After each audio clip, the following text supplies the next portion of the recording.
Hello everyone, welcome to Lakshya Force. This is another mock test. जो आपने previous mock test का feedback दिया उसके लिए thank you all from the bottom of my heart. अगर आप लोग इस तरह से सपोर्ट करते रहे तो लक्ष्य फोर्स बहुत जल्दी 50,000 सब्सक्राइबर पार कर लेगा। तो स्टार्ट करते हैं इस मॉक टेस्ट को। एज़ यूजुअल मैं सपोज करके चल रहा हूँ कि आप लोग पहले हर क्वेश्चन को खुद से ट्राई करोगे, उसके बाद देखोगे, ठीक है, राइट कौन सा आंसर है। और अपने मार्क्स ज़रूर बताना। और मार्क्स जब आप कमेंट करते हो तो राइट के साथ साथ रॉन्ग वाले भी क्वेश्चन बताया करो कि मेरे कितने गलत हुए, क्योंकि प्रॉपर एवेल्यूएशन तभी हो पाएगा, क्योंकि नेगेटिव मार्किंग भी होती है।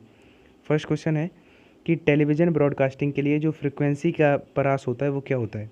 तो इसका राइट आंसर है 30 मेगाहर्ट्ज़ से 300 मेगाहर्ट्ज़। तो जो होती है ये हाई फ्रिक्वेंसी होती है। जो नीचे लिखी हुई है गीगाहर्ट्ज़ वाली वो आपकी वेरी हाई फ्रिक्वेंसी होती है। और ये 300 से अप टू 300 हर्ट्ज़ ये आपकी लो फ्रिक्वेंसी होती है, वेरी लो। और ये लो फ्रिक्वेंसी। वैसे जो सबसे ज़्यादा पूछा जाता है वो टेलीविज़न का ही क्वेश्चन आता है। वैसे आप याद रख सकते हो कि जो गीगा हर्ट्ज़ वाला ऑप्शन लिखा हुआ है बी वाला, ये आपका सैटेलाइट वर्ल्ड में यूज़ होता है। और जो डी ऑप्शन लिखा हुआ है वेरी लो फ्रिक्वेंसी वाला, ये पावर लाइन कम्युनिकेशन। वैसे मैं आपको कम्युनिटी पे एक चार्ट प्रोवाइड कराऊंगा जो ऐसी ही डोमेन का चार्ट होगा, जो सारी ही फ्रिक्वेंसीज़ का, वो आप लोग स्क्रीनशॉट ले लेना और हो सकता है उसमें से एक दो क्वेश्चन आपको दिख जाए। नेक्स्ट क्वेश्चन है कि प्रकाश तरंगों की जो नेचर होता है वो किसके सिमिलर होता है, कैथोड रेज के या बीटा रेज के, गामा रेज के या अल्फ़ा रेज के। तो देखो इस क्वेश्चन को थोड़ा समझना पड़ेगा कि जो लाइट की जो नेचर होता है वो गामा रेज के इक्विवेलेंट होता है। सी वाला इसका राइट आंसर है। क्योंकि जो गामा रेज हैं ये आपको पता है ना तो रिफ्लेक्ट हो सकती हैं लाइक एक्स रेज, और ना ही कैप्चर। आपको पता है कि ये कोई चार्ज होल्ड नहीं करती है जो गामा रेज हैं। तो सिमिलरली लाइट जो इनका जो नेचर है वो गामा रेज के इक्विवेलेंट हो जाएगा, क्योंकि ये कोई चार्ज, सबसे सिंपलेस्ट जो एक्सप्लेनेशन है वो अगर आपसे कोई पूछते तो क्योंकि ये कोई चार्ज ही होल्ड नहीं करती हैं तो ये डिफ्लेक्ट कहाँ से होगी, रिफ्लेक्ट कहाँ से होगी, तो गामा रेज। नेक्स्ट क्वेश्चन है कि जो न्यूक्लियर फोर्स होता है उसका नेचर कैसा। और देखो ये जो भी क्वेश्चंस ये मॉक टेस्ट में मैं आपको कराता हूँ, ट्रस्ट मी गाइज ये एकदम रेलेवेंट क्वेश्चन है।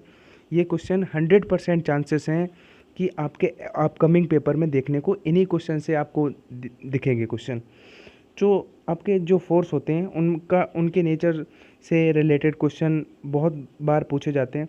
तो जो नाभिकीय बल होता है ये थोड़ा क्वेश्चन हटके है, क्योंकि न तो ये विद्युतीय, चुंबकीय, न गुरुत्वीय, ये आपका एक्सचेंज फोर्स होता है। हिंदी में बता दूं, एक्सचेंज फोर्स, विनिमय बल, विनिमय आपने पढ़ा होगा, तो उसका नेचर एक्सचेंज फोर्स होता है। और एक और मुझे याद आ रहा है, याद रखना आप लोग, जो इलेक्ट्रोमैग्नेटिक फोर्स होता है वो अट्रैक्ट भी करता है और रिपेल भी करता है। और अगर इस न्यूक्लियर फोर्स का नेचर पूछा जाए तो अट्रैक्टिव अट्रैक्टिव नेचर का होता है, ठीक है। वैसे याद रखना, क्योंकि ऐसा यूजुअली बहुत कम लड़के होते हैं जो डी को प्रायोरिटी देते हैं, क्योंकि कोई ना कोई तो वो गैस कर ही लेंगे। तो याद रखना ये ऑप्शंस भी मैंने डिज़ाइन नहीं किए हैं, जिस भी एग्ज़ाम में ये आया था सेम मैंने ऑप्शंस भी ले लिए।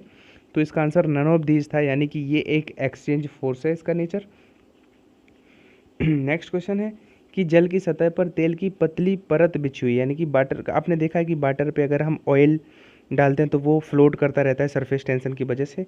तो जो अगर उस पर लाइट पड़ता है तो फिर वो कलरफुल जो कलर्स दिखाई देते हैं उसका रीज़न क्या होता है। तो आई होप आप लोग अपना गैस करके चल रहे हो और अपने लास्ट में मार्क्स भी बताओगे कि मेरे कितने आए और कितने गलत हुए। तो इसका आंसर हो जाएगा इंटरफेरेंस, यानी कि व्यतिकरण, ठीक है।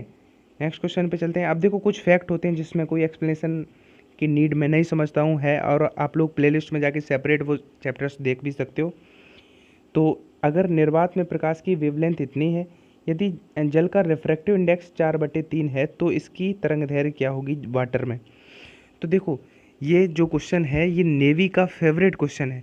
एक बार नहीं, 1000 बार इस तरह के क्वेश्चन आते हैं कि जल में डुबो दें, पूरा जो सिस्टम है उसको जल में डुबो दें। तो याद रखना कि कोई भी अगर सिस्टम है तो उसको जल में अगर डुबोया जाता है तो जो आपका निर्वात में उसकी तरंग दैर्घ्य, जो सिंपल अप्रोच है वो बता रहा हूँ, उसको डिवाइड कर देना है उसके रिफ्रैक्टिव इंडेक्स से, उसके अपवर्तनांक से। हम कोई फार्मूला बता के आपको कंफ्यूज नहीं कर रहे हैं। बताने को इसको हम फार्मूले की तरह से भी रिप्रेजेंट कर सकते हैं कि जो आपका एन होता है वो लेमडा वैक्यूम में और लेमडा आपका वाटर में हो जाएगा। तो इस तरह से आप लोग इसका पक्षांतर करोगे तो वाटर में निकाल पाओगे। तो मैं सिंपली बता रहा हूँ कि कोई भी क्वेश्चन, सपोज़ ये वेवलेंथ वाला क्वेश्चन है, तो 4800 बटे 4/3 करोगे तो ये 3 ऊपर आ जाएगा, तो 4 से कट करोगे तो ये आपका 1200 और 3 में गुणा करोगे तो 3600 एंगस्ट्रॉम इसका राइट आंसर हो जाएगा। देखो जो कॉम्पिटिटिव एग्जाम के क्वेश्चंस होते हैं उनकी कैलकुलेशन सुपर इजी होती है, बस आपको एक बार कॉन्सेप्ट पता चल जाए। इसी तरह से मैं आपको बताऊं जो आपने वो पढ़ा था, चलो आगे शायद मैंने क्वेश्चन लिया है तो मैं उसके साथ ही बता दूंगा, क्वेश्चन के साथ एक्सटर्नल जो फैक्ट हैं वो क्वेश्चन के साथ ही बताता चलूँगा। नेक्स्ट क्वेश्चन प्रिज्म से है। प्रिज्म अपवर्तक तल में 48 डिग्री के आपतन कोण पर प्रकाश प्रिज्म अल्पतम विचलन यानी कि मिनिमम डेविएशन की सिचुएशन में आ जाता है। यदि प्रिज्म कोण इतना है तो अल्पतम विचलन कोण क्या होगा। तो देखो जो फॉर्मूला प्रेमी लोग हैं वो उनको खुशी होगी ये जान के कि मैं फॉर्मूला उनको लिख दे रहा हूँ डायरेक्ट। क्या होगा अल्पतम विचलन यानी कि मिनिमम डेविएशन एंगल का 2 आपतन कोण angle of incidence minus prism कोण। ठीक है, ये डायरेक्ट फॉर्मूला। अभी ये कैसे आया ये भी बता दूंगा, लेकिन आप पहले अपनी लिस्ट में इस फॉर्मूले को ऐड कर सकते हो। तो 2 आपतन कोण कितना था, हमें क्वेश्चन पूरा पढ़ना भी नहीं था, बस तीनों एंगल्स देख लेने हैं।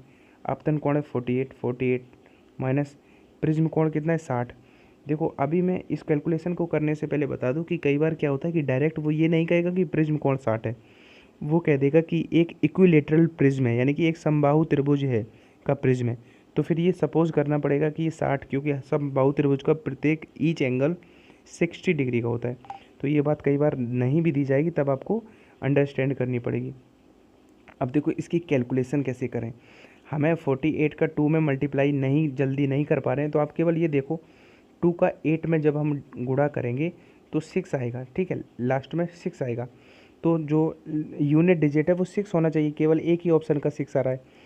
तो कॉम्पिटिटिव अप्रोच आपको ये भी सीखना है मेरे साथ साथ, ना कि क्वेश्चन करने हैं कि हमें कैसे अपना टाइम सेव करना है। ठीक है, अब बहुत सारे एक्साइटेड हो कि वो फार्मूला कैसे आया, तो आपको बताऊँ जो आपने पढ़ा होगा प्रिज्म में n = sin a plus delta m बटे 2 बटे sin a बटे 2। तो जो आपका होता है ये होता है आपतन कोण, ये होता है अपवर्तन कोण। तो आपतन कोण इसके बराबर कर सकते हैं, तो a प्लस डेल्टा m बटे 2 को हम i के बराबर करेंगे तो ये 2i होगा, वहीं से हमने वो फॉर्मूला लिख दिया था। ठीक है, नेक्स्ट क्वेश्चन पे चलते हैं, जिसमें क्या कह रहा है कि किस रंग के लिए क्रिटिकल एंगल मिनिमम होगा। अब देखो इसके लिए हमें दो चीज़ें अंडरस्टैंड करनी पड़ेगी कि जो क्रिटिकल एंगल होता है वो इन्वर्सली प्रोपोर्शनल होता है रिफ्रैक्टिव इंडेक्स के। अब देखो आप रिफ्रैक्टिव इंडेक्स आपको पता है कि जिसकी वेवलेंथ मिनिमम होगी उसका मैक्सिमम होगा।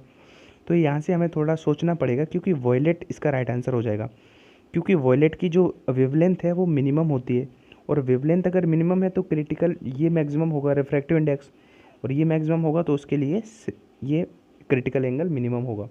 तो मिनिमम क्रिटिकल एंगल आपका वॉयलेट के लिए हो जाएगा।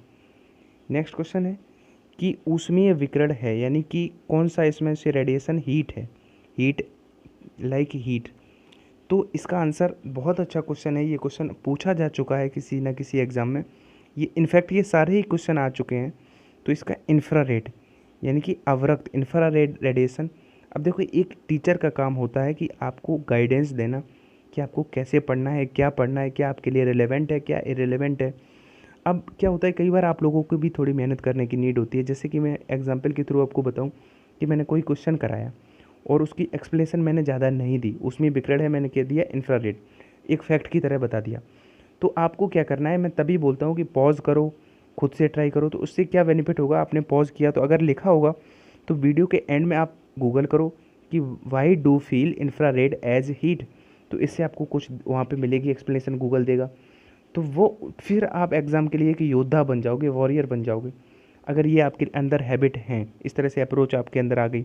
अगर आप सिंपली बेड पे पड़े हुए हो, आराम से एक मूवी की तरह देखते जा रहे हो, सुनते जा रहे हो लेक्चर, वीडियो के बाद चले जाओगे, तो फिर इसका उतना बेनिफिट नहीं होगा जितना होना चाहिए।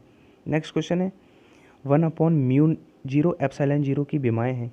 सबसे पहले तो ये टर्म्स, ये μ0 एप्सिलॉन नॉट एप्सिलॉन 0 ये क्या होते हैं, ये होती है चुंबकशीलता, मैग्नेटिक परमिटिविटी, ये होती है विद्युतशीलता। इसका जो मात्रक होता है वो आपका होता है फैराड प्रति मीटर, इसका होता है हेनरी प्रति मीटर। तो इसमें क्या होता है कि ये बहुत कई बार क्या होता है कि ये क्या होता है कि μ0 एप्सिलॉन नॉट इसका स्क्वायर रूट ये आपका निकलता है सी के इक्विवेलेंट, यानी कि सी क्या होता है निर्वात में प्रकाश की चाल, अब बोथ साइड का हम स्क्वायर करेंगे तो इधर से हमें ये मिल जाएगा और इधर हो जाएगा सी स्क्वायर। अब ये सी क्या है, नथिंग बट प्रकाश की चाल। चाल का मतलब मीटर पर सेकंड, और मीटर पर सेकंड का स्क्वायर करोगे तो मीटर का स्क्वायर बटे सेकंड का स्क्वायर, यानी कि डी इसका राइट आंसर है। तो आप देख रहे हो कि क्वेश्चन टफ नहीं होते हैं। इन मॉक टेस्ट से आपको क्या रियलाइज़ हो रहा है कि आपको स्ट्रेटजी ऐसे मतलब स्ट्रेटजी कैसे बनानी है। एक मैं और वीडियो लाने वाला हूँ कि हाउ टू मेक स्ट्रेटजी। एक LCR पर्पथ है जिसमें रेजिस्टेंस और प्रेरकत्व यानी कि इंडक्टेंस और कैपेसिटेंस के बीच में जो विभवांतर है वो सक्सेसिवली है 40 वोल्ट, 50 वोल्ट और 20 वोल्ट। तो लगाई गई वोल्टेजता कितनी होगी। तो देखो फार्मूला प्रेमी जो लोग हैं वो एक फार्मूला और अपनी फार्मूला लिस्ट में लिख लें। डायरेक्ट अगर तीनों आपको जो वोल्ट विभवांतर दिए जाएं तो V रेजिस्टेंस का square plus VL minus VC का स्क्वायर।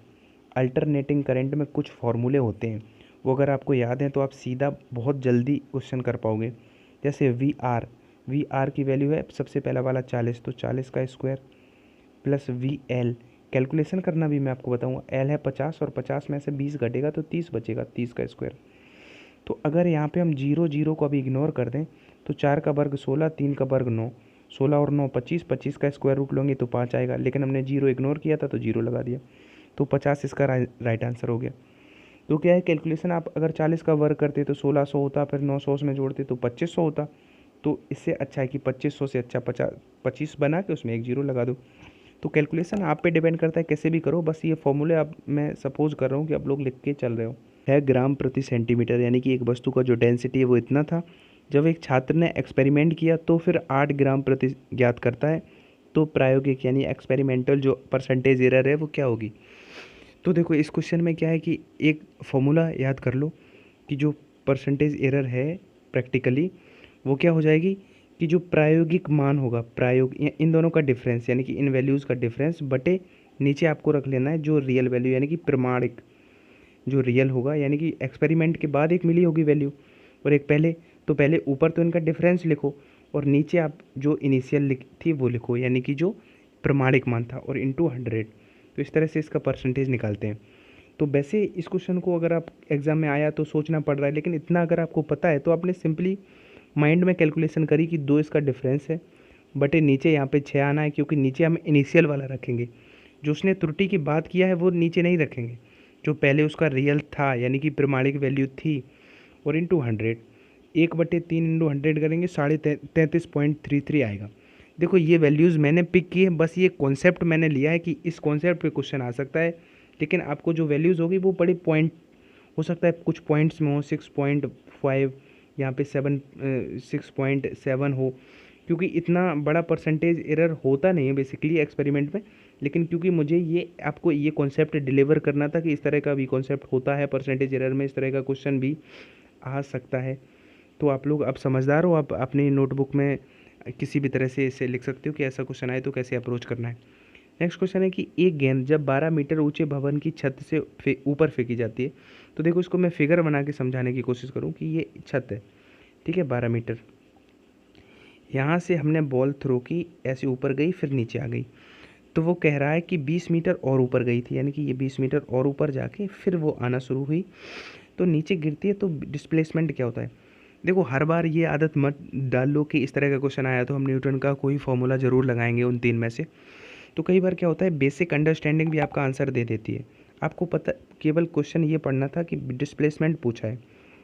देखो डिस्प्लेसमेंट पूछा है, अगर वो पूछता, मैं सारे एस्पेक्ट बता दूं जो एग्जामिनर क्या क्या पूछ सकता है।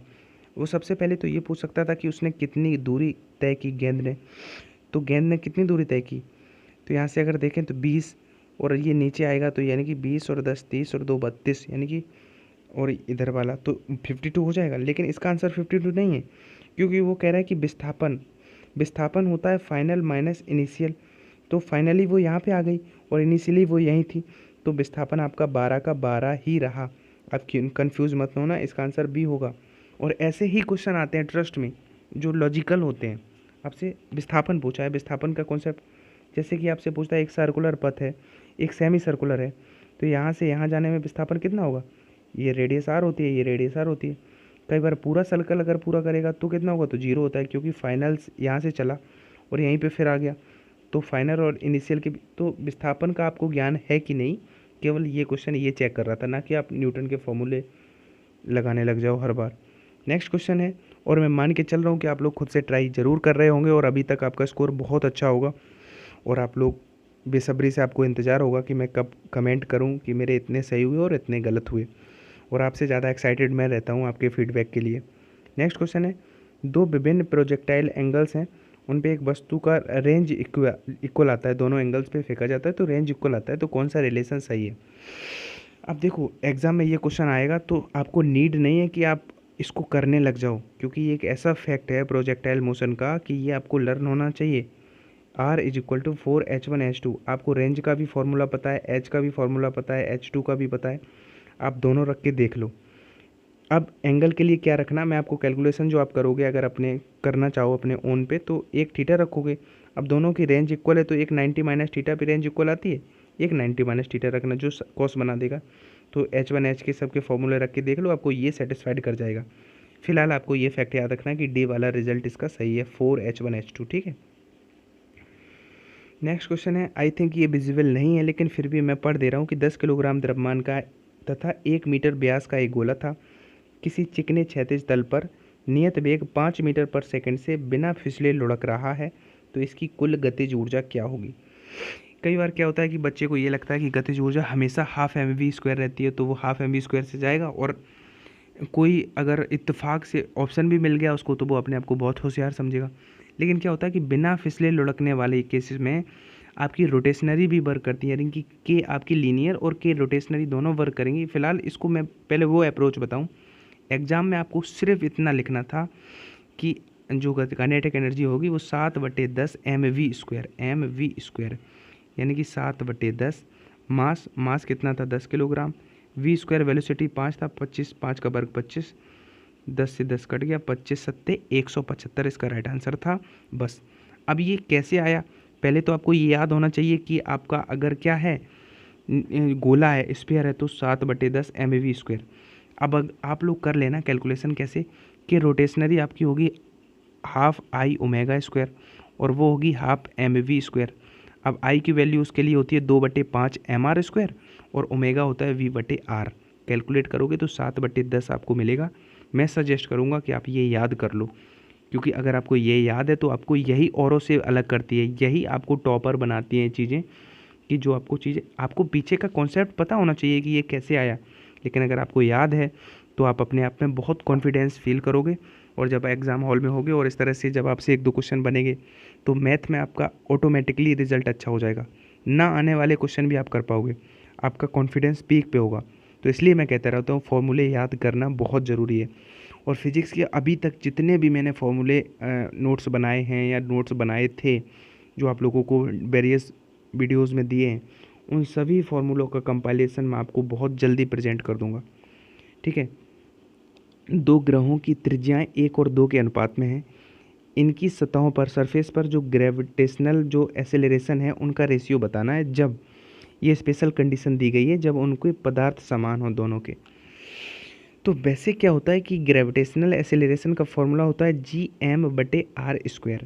आप यहाँ से देख रहे हो कि g r के इनडायरेक्टली प्रोपोर्शनल है स्क्वायर की, तो अगर त्रिज्याएं 1, 2 थी तो हो सकता है कि वो स्क्वायर है, तो 4, 1 यानी कि ए ऑप्शन इसका राइट हो जाना चाहिए, जो कि गलत हो जाएगा क्योंकि ये कंडीशन ना दी जाती तब वो सही हो जाता।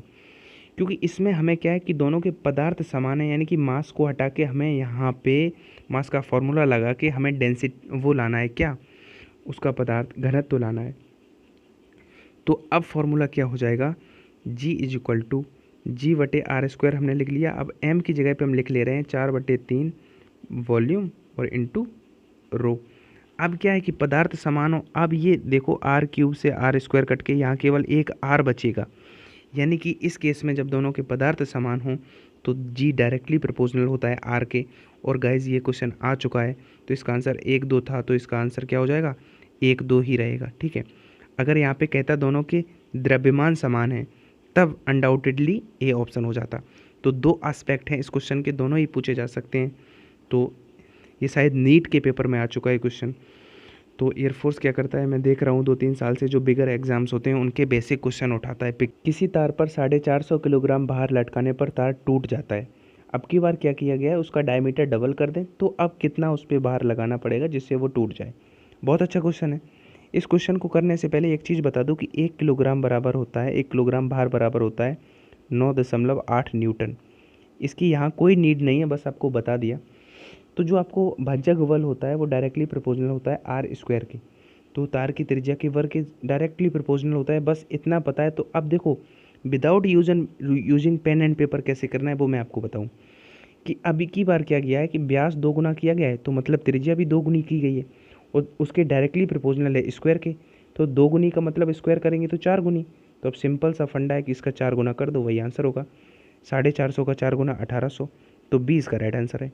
तो हर बार ये नहीं कि हमें F1/F2 लिखा, इधर R1/R2 का स्क्वायर लिखा, फिर व्यास दुगने किए गए तो दुगना किया। मेंटली जितना करने की आदत डालोगे उतना ही आपको बेनिफिशियल रहेगा, एग्जाम में बहुत हेल्प होगी। जो द्रव का दाब होगा जो वो किस पे डिपेंड करता है, तो सिंपल सा फॉर्मूला आपको पता होगा। देखो जिनको फॉर्मूले याद होते हैं, देखो हर पल पल पे उनकी हेल्प होगी। अब आप इसमें नहीं भी गैस पर कर पा रहे हो, लेकिन अगर द्रव के दाब का आपको फॉर्मूला पता है ρGH।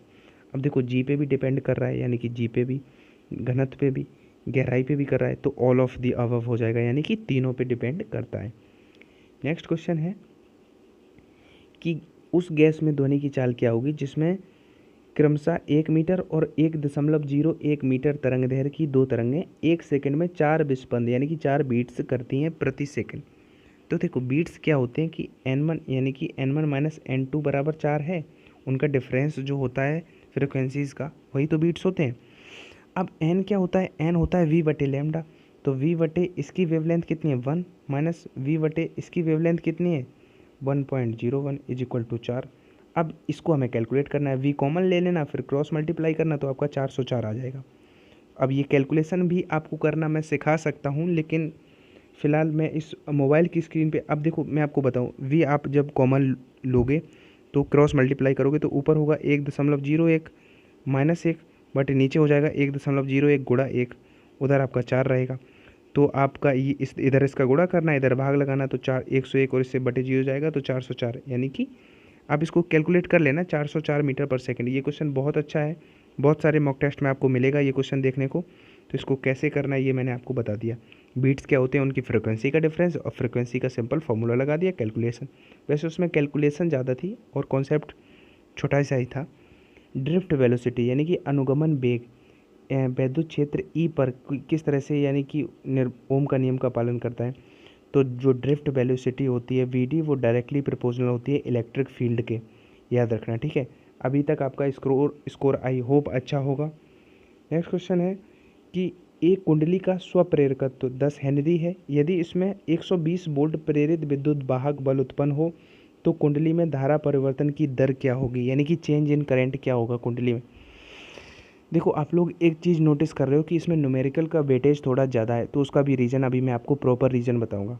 अब क्या है कि अब इसमें जो आपका चेंज इन करंट होता है वो होता है E/L, जहाँ पे E है आपका 120 वोल्ट और L प्रेरकत्व इंडक्टेंस है 10 हेनरी, तो इसका आंसर आ गया 12। क्या इतना ही सिंपल आपको करना है। आपको ये अप्रोच मैंने वो बताई जो आपको एग्ज़ाम में लगानी है। अब ये कैसे आया ये आपको ज़रूर पता होना चाहिए।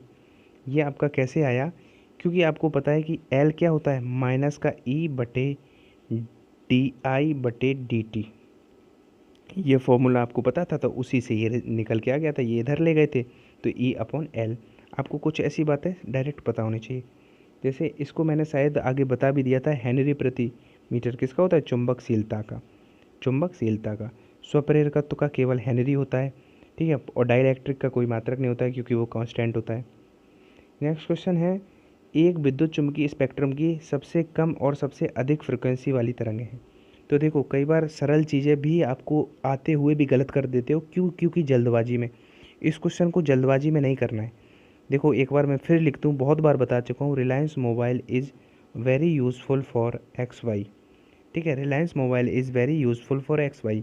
ये होती है radio wave, microwave, infrared, visual, ultraviolet, x-rays, gamma rays. इधर इनकी फ्रिक्वेंसी का बढ़ता हुआ क्रम है, यानी कि, और वेवलेंथ का घटता हुआ क्रम है, ठीक है, और भेदन क्षमताओं का भी बढ़ता हुआ क्रम है। तो इसमें क्या कह रहा है, सबसे कम, तो सबसे कम आपकी फ्रिक्वेंसी है रेडियो की और सबसे अधिक है गामा की। तो ए इसका राइट आंसर है। ठीक है, जल्दी में नहीं करना है, आराम से थोड़ा टाइम लेके ऐसे क्वेश्चन करने होते हैं, आराम से करना है। नेक्स्ट क्वेश्चन है कि फोटोन के गतिक द्रव्यमान का सूत्र क्या है। ठीक है, तो गतिक द्रव्यमान यानी कि मूविंग मास। तो इसके लिए देखो क्या करना है कि आपको पता होगा, ये फॉर्मूला सबको पता होगा, E is equal to h frequency, जब इसको भी फर्दर करो तो E निकलता है एच सी अपॉन लैम्डा, ये तो सबको पता होगा। लेकिन अभी मास कहाँ है, इसमें मास कहाँ से लाएं, तो E इज इक्वल टू रख दिया एम सी स्क्वायर। ठीक है, अब यहाँ से C से C कट गया तो इधर आ जाएगा C, तो E बटे एच बटे सी लैम्डा, यानी कि D इसका राइट आंसर हो जाएगा। ठीक है, गतिक द्रव्यमान का। लास्ट क्वेश्चन है कि एक्स रेज मतलब एक्स किरणें हैं वो कैसे हैं, मूविंग इलेक्ट्रॉन है या पॉजिटिवली चार्ज इलेक्ट्रॉन है, नेगेटिवली या इलेक्ट्रोमैग्नेटिक। तो एक्स रेज जो हैं वो इलेक्ट्रोमैग्नेटिक वेव हैं, सी इसका राइट आंसर है। इलेक्ट्रॉन से कंफ्यूज नहीं होना, क्योंकि उसके एक्सपेरिमेंट में कूलिज नलका पे हमने जो आपका कैथोड पे इलेक्ट्रॉन मूविंग इलेक्ट्रॉन है उससे एक्सपेरिमेंट किया था, न कि वो एक्स रेज हैं। एक्स रेज जो हैं वो इलेक्ट्रोमैग्नेटिक वेव हैं, जो इलेक्ट्रोमैग्नेटिक वेव हैं वो अनफ्रस्त होती हैं, उनका नेचर जो है वो ट्रांसवर्स होता है, ये याद रखना। ठीक है, तो ये था आज का मॉक टेस्ट। आई होप आप लोग इसको भी उतना ही अप्रिशिएट करोगे जितना आपने प्रीवियस किया था। 25 क्वेश्चन के ये मॉक टेस्ट मैं रेगुलर लाता रहूँगा, बस आप लोग मेरा सपोर्ट करता रहना। जब आप सपोर्ट करते हो तो बहुत अच्छा लगता है गाइज़। वीडियो को एक लाइक ज़रूर कर देना। जय हिंद।